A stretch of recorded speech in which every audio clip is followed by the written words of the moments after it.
This is the podcast that we ask our guests from in front and behind the camera, how did they get their foot in the door? What was the key to unlocking their success?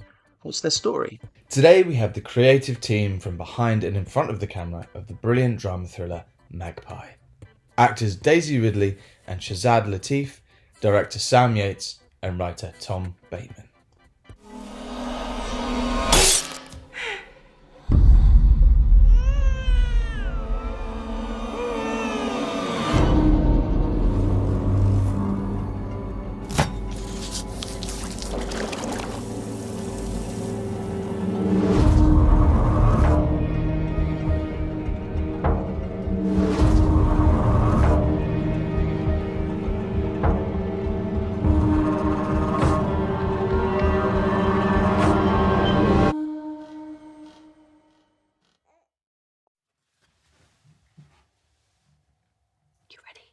Tom, obviously you've been on the show before and we were chatting and I don't know if you brought this up or you mentioned that you were writing something at the time, but when this email came through about this film, I was, oh, interesting. I was like, oh, hang on a minute. Tom's written this. And I was like, oh, wicked. Like, it's so nice to see like an actor, someone that's like known for something else doing, writing or producing and directing. And I really enjoyed the film, man. I thought it was brilliant and so fresh. It's so nice to see a film that's different and new and doing something, that you don't see every day. So I just want to say both of you, the writing, the directing, all the performances, everything were brilliant. So thanks for letting me seeing it early as well. Um, Oh. but just to ask, I mean, where did this first come from? Where was this idea? Like, where did this start in your brain, Tom? Uh, Technically, it didn't start in my brain. It started in my wife's brain, Daisy. So I'm not sure if I told you when we last spoke, but I've been writing for quite a few years. But I'm sure most people write, right? But having the sort of courage to share it is a huge leap, and it's one that I hadn't really had the courage to take until about 4 years ago, really COVID time. And Daisy's always been the first person that I share my stuff with. She's my one of my favorite actors. I respect her so much as an artist and a person, and she's incredibly honest with me in all things. So I can trust her. Like often I've shown her scripts, and she goes, "Not for me. I don't really like that. I don't see what you're trying to do here." And it hurts, but it really does mean a lot when she responds to something. Also, it means that I can cater and think, why is this not coming across, this message? Anyway, she's always read my writing, and when Daisy herself experienced something on a film set that she found quite profound, it was a dynamic on set, and she really thought about it a lot, where this little girl who was playing her daughter in the film in Canada started calling her mom on and off set, and she said, she's a little girl, she doesn't know any better. For her, it's totally real. This girl kind of totally believes this fantasy in a way. She's aware that her mother is still her mother and her father's still her father, but the sort of lines blur. And when I picked her up from the airport, Heathrow, driving back, and she was, as Sam is now, this state of kind of beautiful daydream. No, Jet Haze. back from the airport. Yeah. She told me this idea. She said, "What do you think about this idea for a movie like that to be a sort of beginning part of a movie?" I said, "I think that's really interesting. The blurred lines, the relationships of what happens on set, and she originally thought of this woman, this actor who would infiltrate a family. She said, what if an actress tried to sort of steal a child away and infiltrate a family?" And I said, "Okay, cool. Yeah, let me have a think about it." She asked me to write it because she is really supportive of my writing, and we'd always wanted to make something together. And so I started writing, and that's sort of where the initial idea came from. I'll just sort of conclude that question really with it obviously goes in a very different direction. And the reason for that was, as I was creating it and putting it together, I followed Ben, this lead character, and this actress. But anytime I came back to the home life away from this set, effectively reality, the film set was the sort of, is this real? Is this not real? As soon as I came back to the home life and the reality, the consequences of what was happening away really started to hit me and this character and that. And I do most of my writing takes place at night in my head, as I'm falling asleep. I'm sure a lot of creative people can relate to that or early in the morning, that sort of moment where your dream state's running really nicely, and you're sort of, you can explore one path and go, that doesn't feel right. What about this? What about this? And I was always just so drawn to Annette, this woman at home. I thought the strength of her, what she was going through to hold this family together. And then as I started to put more and more pressure on her, I thought, where's this going to go? This is fascinating to me. So I kind of asked Daisy's permission. I said, I feel like I want to go in this direction. She was fully supportive, and that's how we sort of got from her idea to the main narrative that you saw. Mm-hmm. Well, one of my favorite films is Fatal Attraction, and this had elements that really kind of reminded me of that, and I just didn't really know where it was going to go, and it put me on edge. I was like, "What is going to happen here?" Which is great, and I don't want to give anything away because I think it's a sort of film that you need to see without knowing really anything about it, to get the maximum effect. But in terms of Sam, you coming on board and directing this, I believe this is your first feature film as a director. Am I correct? Yeah, correct. Okay, Yeah. good. I'll just make sure I haven't just said that and it's not true. But I mean, yeah, I mean the film's incredible, so congratulations, man. Thank you so much. Thank you. How did you guys come together? Was this like a normal kind of, interview situation to get this job? How did this come about for you? It was actually. I mean, I basically got sent the script through my agent and read it and immediately responded to it. It was an incredible page turner. And like the audience, when you watch it, there's a sort of sense of what's happening now. You know, what is happening, what's happening, and a sense that something underneath the surface is off. You know, it's just like brilliantly. Tom wrote it beautifully, and it was very lean and kind of exciting and tight. There wasn't like any excess fat on the animal in like the best way. So yeah, I read it, really responded to a couple of the themes in it, and then pitched to our producer and producers, then Tom and Daisy. Yeah, and we kind of, I suppose, the themes that I found exciting were things that clearly chimed with Tom, and I think chimed with Daisy as well. And yeah, the three of us and Kate Solomon, our producer, kind of bandied together. We'd seen, quite a few directors. We'd never been in this position before of putting something together from the ground up. So even this idea of interviewing directors was, for me as an actor, a bizarre turn of fate that I wasn't expecting. But we met a lot of directors over Zoom, and Sam was actually one of the last ones. And we really liked everyone, these really good directors that we really, really liked, and thought, my God, we're kind of spoiled for choice here. And Sam came in, and honestly, within about 3 minutes of him talking, I was messaging, very unprofessional, messaging from my phone going, this guy, this is the guy. And I've been a fan of Sam's theater work for a long time. But the way he spoke, I think the thing that struck us most was Sam's got such an amazing cinema knowledge and passion for cinema and all the references that I love personally. But it was his emotional reaction to the script and the story too. And he really had seen things that I hadn't even intended. There was a lot of conversation about the breath work and the repression of Daisy's character that, quite honestly, I hadn't thought of. And Sam was, really pulling this thing apart. And I just thought, this guy, we would be lucky to get this guy. Like, let's just get him now. As soon as he was off, I was like, don't fuck around, don't miss this opportunity. Let's get this guy. And we're so lucky that we did do. How does that make you feel, Sam? He's just been praising you. He logged off. He hated it. Where's he gone? He's gone very quiet. He's gone very quiet. It's the usual thing. People that aren't in front of the camera they don't want the praise. But I concur. Very, wicked film. And in terms of the performances, I mean, Daisy's performances, again, I don't want to give anything away, but it's such a sad, like that whole situation and what's going on it's a harrowing situation. But I love that.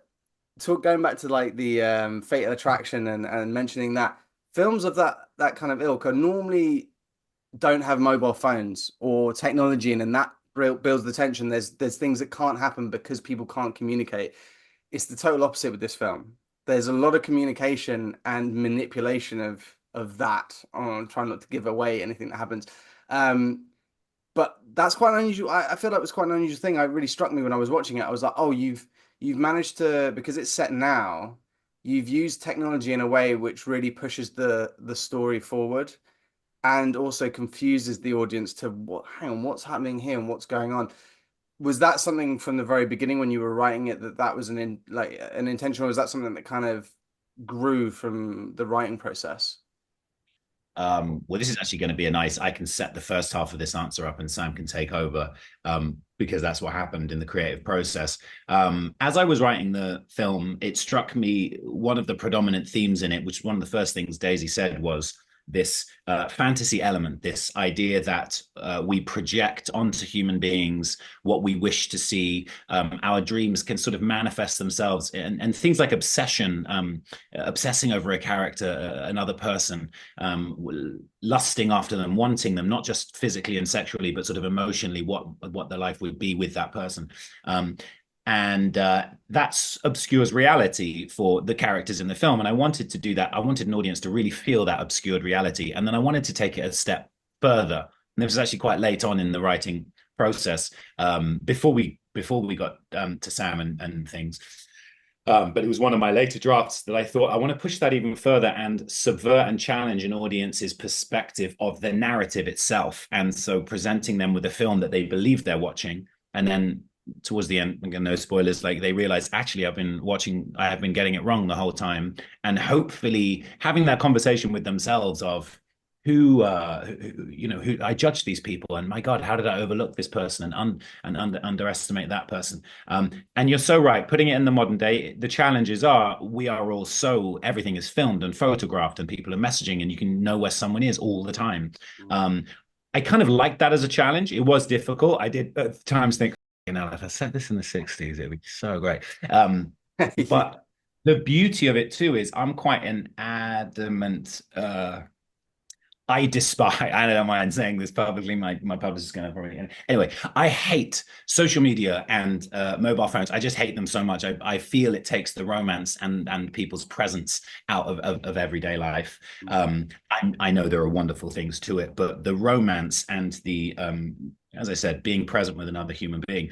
So I kind of wanted to, in a way, have a little personal attack on those things, which is a character can believe they are experiencing something because they're so glued to their phone, they're so obsessed, and their idea of what that person's said this in a text, therefore they must think that. I kind of wanted to lean into that, and actually it was very, very difficult structurally to make sure we weren't cheating for an audience, and to keep that tension up, because at any point someone could have just burst the bubble of the illusion of the film.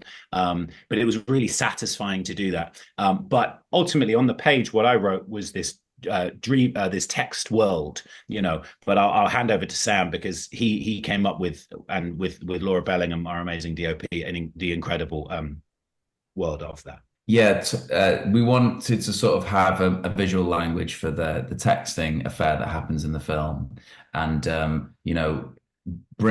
make it as cinematic as possible and as visual as possible, and try to capture the feeling of having a kind of an affair that begins as text message in the visuals rather than just seeing the phone screen. So that was a sort of really interesting challenge, and we looked at lots of films that have used tech and texting and technology really successfully, and tried to sort of make our own original version of that in this context. So yeah.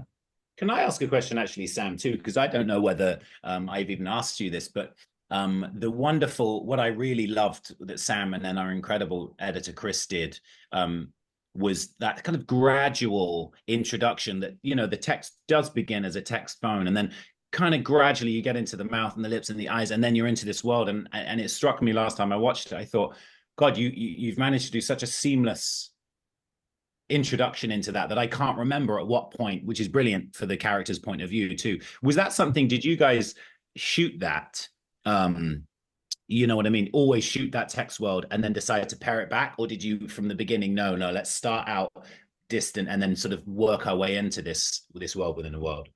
Yeah, we didn't know. It's like we felt we had to step into it, basically. In the same way that with the subjective POV we do, you have to sort of step in from, you don't just go straight into down the barrel, you kind of edge in shot by shot. And it was exactly the same, just to like take the audience by the hand for a second. But I think audiences are pretty fast, and as soon as it's set up, I think, there's no issue. But yeah, it felt like we had to hold their hand for a second.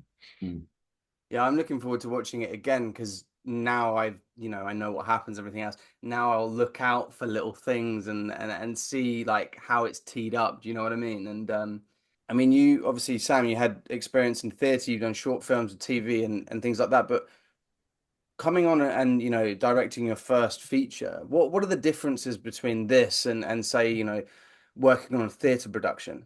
So if you do a play, you design the whole design ahead of rehearsal, and rehearsal is when you essentially stage the play. So you kind of get the physical space designed, then you turn up to a rehearsal space, and you have 4 or 5 weeks. Then you put it into a theatre, and then an audience come along, and you have your first preview. And through previews, you kind of work the material quite significantly to get it ready for opening night. And then the process for the actors, especially, is repetition and doing that 8 shows a week and keeping it as tight and as lean and as new as it always was. With film, you're really designing everything up front. So you really have to go into the shoot knowing exactly what you want to have on screen.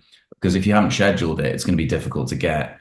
And time is always tight, and people's schedules are always their schedules. So I suppose theatre, you grow as part of the process, whereas film, you have to kind of know, you have to really know what you want very early in the process. And obviously, there's various stages of development. You have prep, and then the shoot, and then you have the edit, and then you have post. So of course, it changes in that time. But yeah, those are the main differences. And then obviously, just in the kind of conception of something, theatre is essentially one wide shot, and you're moving people around within a proscenium or in the round or whatever the space is, and it's bodies in space, but the audience's position is exactly the same throughout. They're in a seat, so it's how you then tell a story in that way at distance when they're in a room full of people. And obviously, that one of the sort of joys of cinema is you can go anywhere you want. You can go inside someone's head, you can go under the table, you can go on the roof, you can be a fly flying around the room.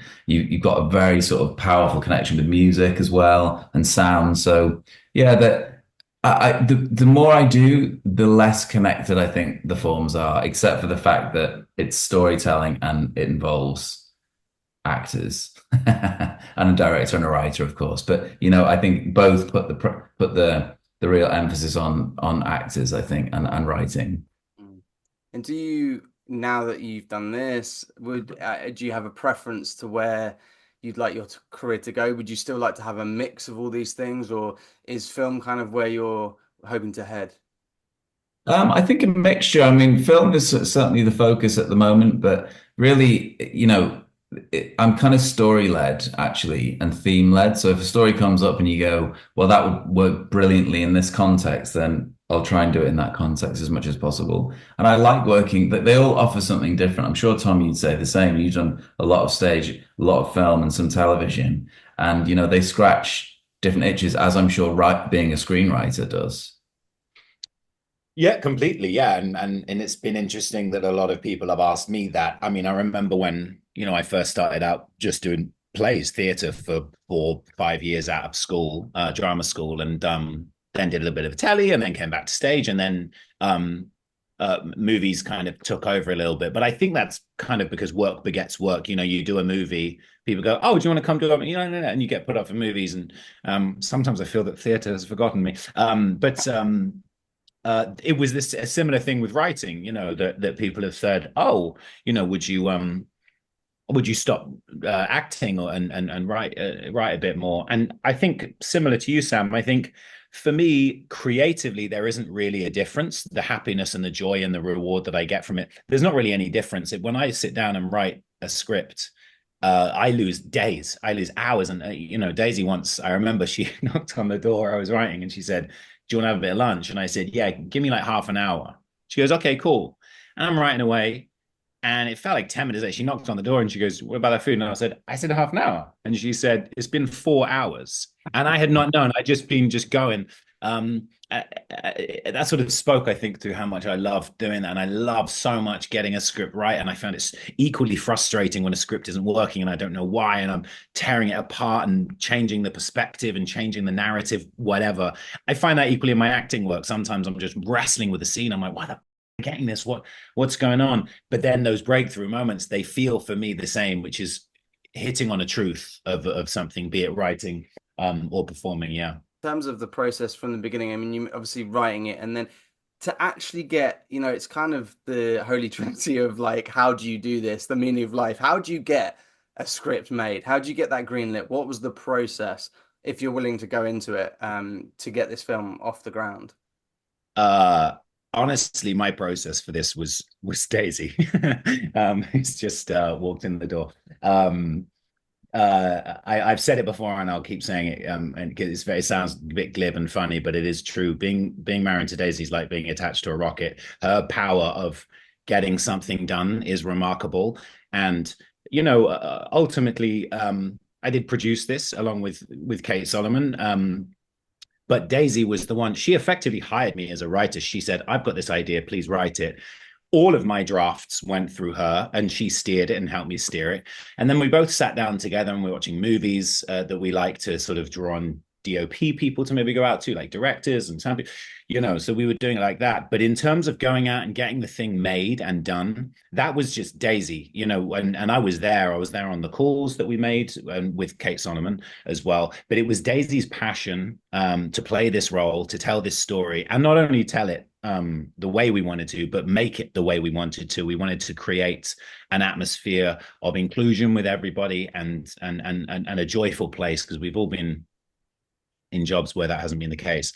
And honestly, I kind of just felt like I was in the car that was getting the movie made. I was in the back seat. Daisy had her foot down on the pedal and she was on the steering wheel. And occasionally she'd say, can you tell me where to go on the map? Do you know what I mean? She'd like, well, can you pass me a bottle of water so I can drink from it? But she really did get that thing made.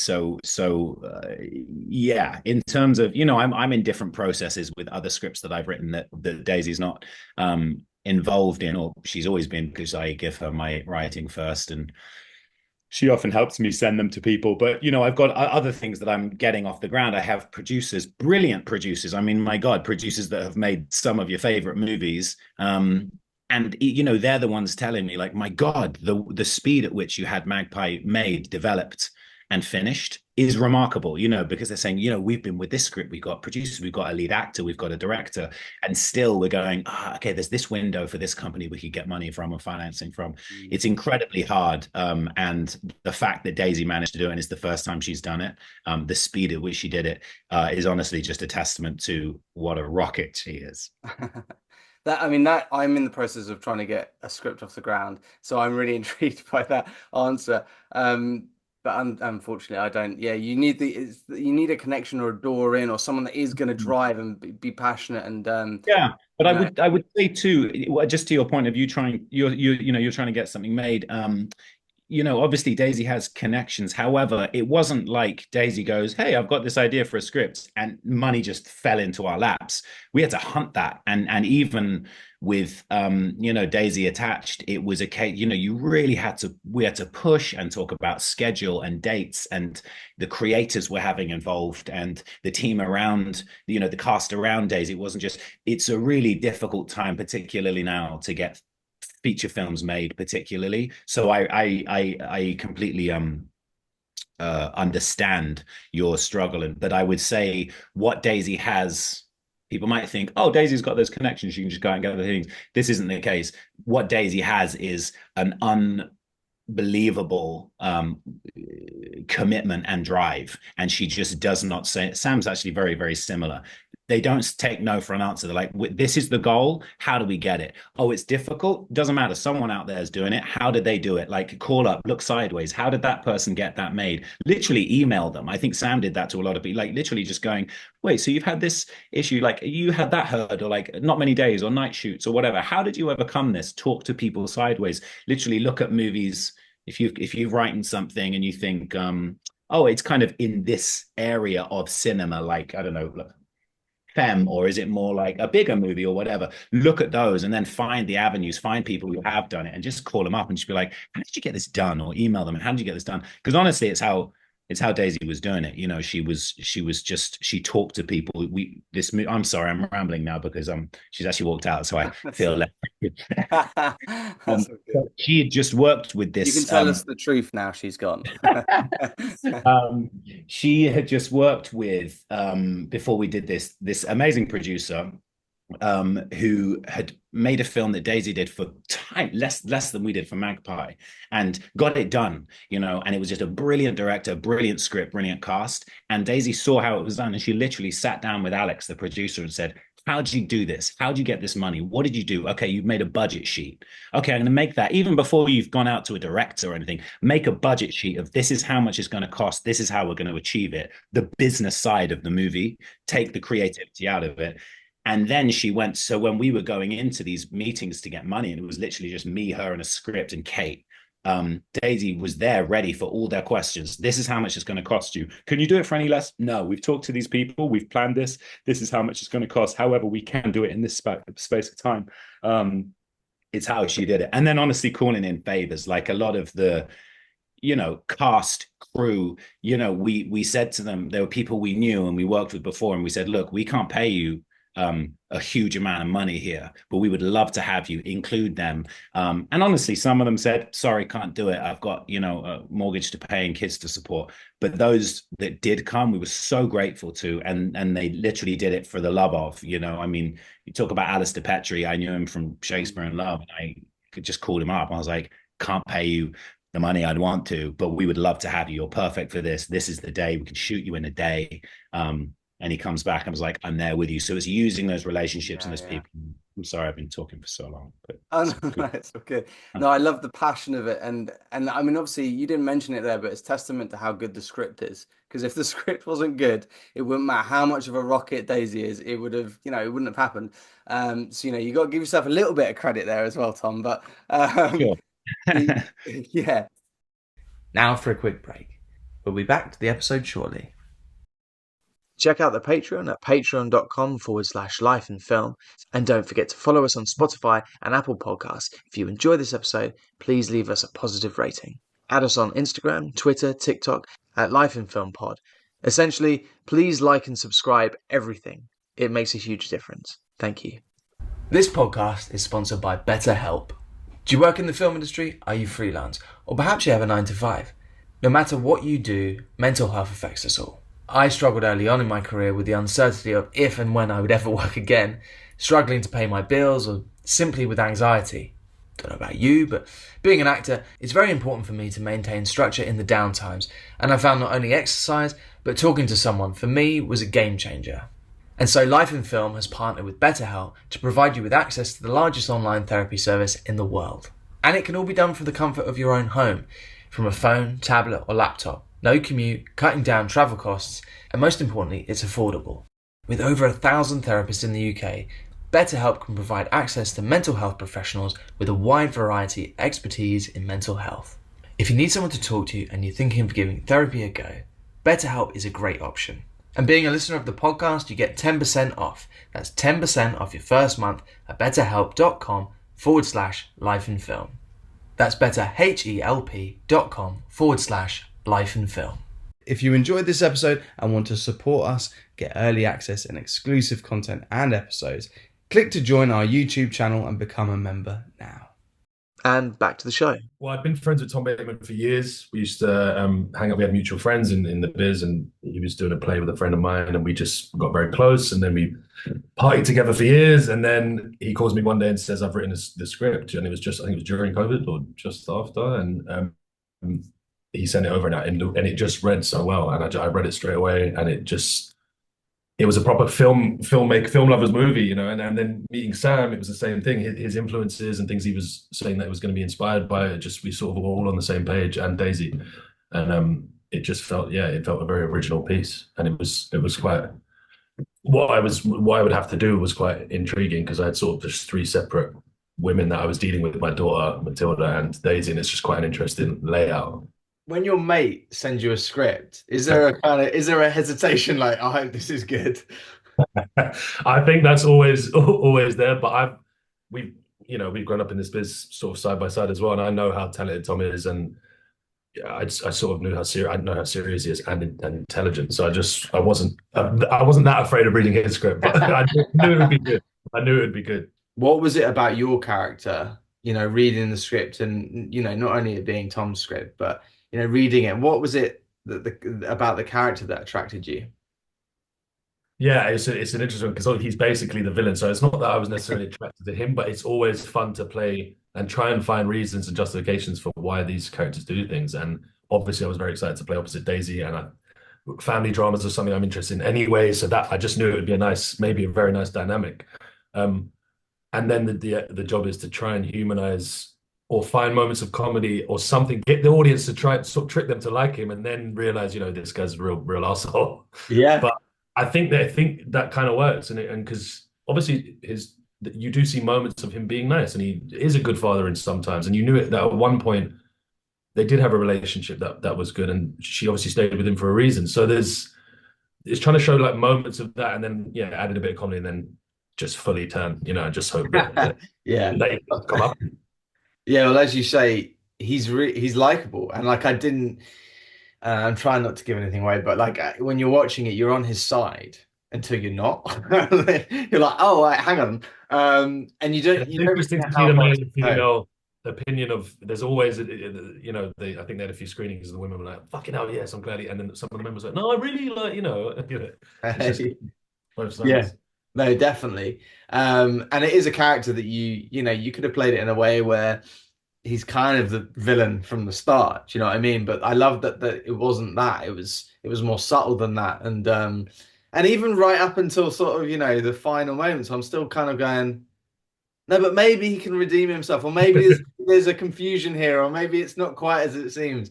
I Um, think in an earlier draft we'd had like there was a draft where you see him with the babysitter at the start having an argument, and Daisy sees it, and it's sort of quite obvious that he's even done something with her. And I think I spoke to Sam and Daisy about just being like, maybe it's not. Yeah, we were all just hmm. like, it's too early. It's too early to sort of know, and you want it to build. I kind of saw this as a anti Notting Hill. It's kind of, do you know what I mean?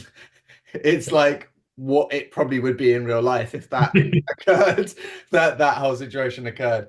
And but I still feel like there was great elements of, there's elements of comedy. It had a bit of everything in there. It wasn't like it wasn't Fatal Attraction in that way where you're kind of like, oh, Jesus Christ. Well, I always said he didn't want it to. He's not. It's not sexy. Like he's not. He's got a bit of a dad bod. Like his clothes are a bit tight, and he's trying to be. He's trying to be sexy. He's a bit pathetic, basically, and that I find that hilarious. It's quite a nice Mm. element. And also that what attracted me when I was talking to Sam about it first was it's sort of like Eyes Wide Shut in the way that it's like the idea of desire and sex, but no one actually really does have sex. Yeah. It's sort of, that's such an interesting. You keep that tension going, and then you shower. So it's just I was like gonna say he gets to have his fun briefly, but no one else does. What have you done? The funny thing, I didn't tell anyone.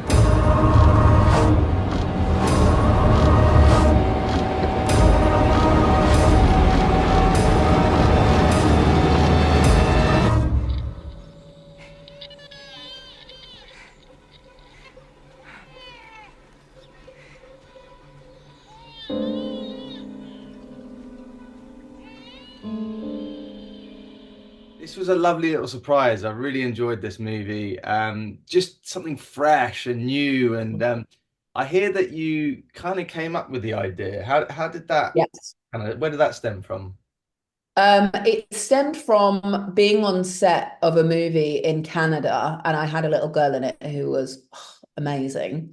And I was just thinking about the sort of intimacies on set and how quickly bonds are really built. And it was a strange moment because COVID was very much locking down the country, the world then. So I was either on set with tons of people or very much alone. And so, of course, then even more like when you're at work, it's so like hanging on to the sort of humanity of being together. So actually, initially, the idea was an actress who loved the family she was working with so much that she tried to infiltrate it, which is what I said to Tom. And then he started working on it, and just after a little while just said he was much more drawn to the woman at home and what life looked like for her. And I was like, sounds great. So it's funny because now I feel like I'm taking credit for a massive thing when actually Tom totally sculpted it in another direction. But that was the very original idea. Yeah. No, it's one of the, and I said this to Tom as well. There's elements of films from a sort of bygone era, like the 80s and 90s, things like Yeah. Fatal Attraction, and that kind Yeah. of, that impending doom of like, oh my God, what is going to happen with these Yeah. characters? Yeah. But, brought into the modern day with the whole, the mobile phone plays a big Yeah. element in this film, and, Yeah. and the manipulation of what's going on. I don't want to give away too much because I think this is a film that for the audience listening to this, they need to watch it without really knowing anything. I think that's the best way to go in. That's the way I went in. But in terms of, you said that obviously that's where the basic idea came from, and then Tom, sculpted the script. Did you work together on it in that process, or was it all him writing it, and then obviously you were involved later on in the shoot and everything else? No, he would basically write 20 or 30 pages and I would either say yay or nay. So it was sort of amazing because I mean, in terms of a writing process, very unusual, I would say, for someone making a film to have. I mean, presumably when people are very established and down the line with a particular team they work with, I would guess that it's a similar sort of thing. But no, it was very collaborative in the writing process, but he would go off and I would be like, yay, nay, love this sort of direction. And that's how we did it. But there was certainly the ending, that was all him. Yeah, I again don't want to give it away, but the ending was quite, I didn't see that coming, and a great moment that I can't really say anything without giving that away, but there's a very great moment right near the end which I did not see coming. Yeah. But in terms of, it's a British film, I presume not huge budget, but cleverly done because it's all kind of, there's only a few locations. A lot of it is in the house. In terms of, was that part of the idea to try and create something that was affordable to make in as few locations as possible, to do on a lower budget, or was it kind of like, this is the idea and we'll see what comes from it? It felt quite contained. It was contained. It wasn't that we kept it contained for budget reasons. It felt like the story honestly served being fairly contained. And funnily enough, I was on another film where the producers were very, very generous with me in taking me through budget and schedule. And they said to keep it at a certain budget, you have to have below 3 locations. And actually, it ended up being more than that because of the nature of course, being in the house, but then the film within the film, there was so many elements to that. And then choosing, honestly, a very established, beautiful location for the film within the film.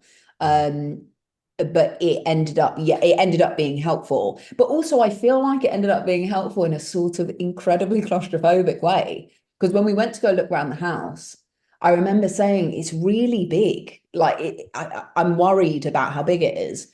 And strangely, the way Amanda, I mean, amazing production designer, the way she dressed it and the way Laura, our amazing DP, shot it, it feels so claustrophobic. And it's weird because it is a big space, but it really feels like a gilded cage. Like it's a nice place, but it's not a nice environment. And certainly when she feels like things are actually attacking what should feel what should feel safe for her. But I remember we shot there for the first little while of the shoot, and then when we left, everyone was like, woohoo, because it had been so, a lot of it was me. And then when it wasn't, the scenes that aren't just me, I mean, the scenes Annette by herself are fairly tense, occasionally mundane. And then the scenes when there are any more people tend to be quite intense. So I remember everyone actually feeling quite happy about getting out of that environment. But of course, then it helps because in the film you're thinking, oh my God. And I don't think anyone would look at that house and go, I really want to live there, Yeah, no, on paper you go, that's an amazing house, but yeah, no thanks. Yeah. I'm sure the people that live there now kind of, if it was dressed very differently, they must watch it and be like, something not right about the house in this film. It does feel cold and not. Interesting. Also, I feel a bit rude talking about the house like that. But yes, it was dressed quite differently. And of course, how they had it was much more homely, really. And also it was just, it's naturally very grey. So a lot of the colours, a lot of that sort of the tones that Sam wanted and that are in costume and and he had and I think you've spoken to him, but he talks about Annette sort of filling in visibly, and the colors getting richer and darker as things go on.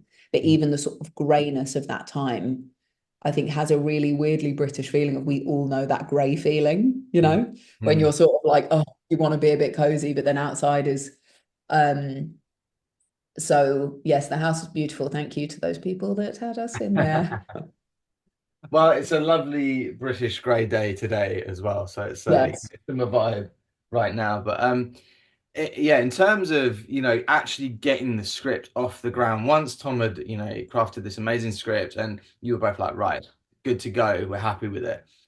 Are you open to like going into what that process was? Because I feel like that's like the Yeah. holy grail to filmmakers. They're like, what, Mm. how do I get my script made, I mean, honestly, I have it the luxury, I suppose. The luxury is the wrong word, but the privilege of being the actor that was in the film. So that makes things easier in some ways, because I was the one going, this is what we're going to do, and this is how we're going to do it, and this is when we're going to do it. And a lot of it was schedule and me saying, these are the times we have to do it. I was in Sundance and flew back the next day. And I was like, so we need to move it to this time, and then this is when we have to do it.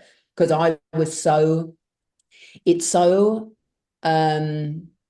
amazing making a film, but there are so many moments you think, is this all just going to fall away? Is this actually going to happen? So up until we started, I was like hanging on for dear life, hoping that everything was going to stay put.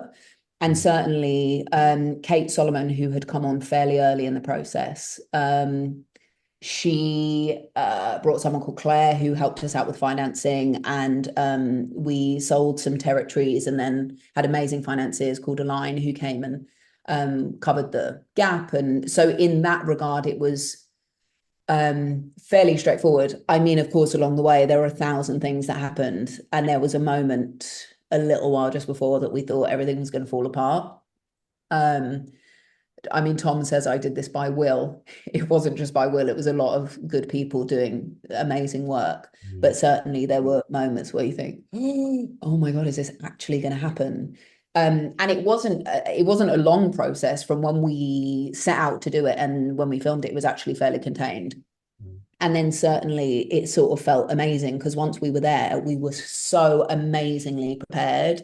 Sam and Laura shot listed everything. We knew the time we had to do it. We knew how we were going to capture it, and we knew what we were going to capture each day. And then it sort of felt amazingly simple, because once you get to the shoot, once you've got through all of that and you think, oh my God, we're actually here, we're actually making the thing. It was so straightforward, and we were so creatively aligned that we always knew the film we wanted to make, all of us, and we never really disagreed. So certainly there were a few moments of, holy shit, is this actually going to happen? But I sort of acted like it was going to happen from even before we got financing. Because I said to Tom, if we speak this out into existence, maybe it will be.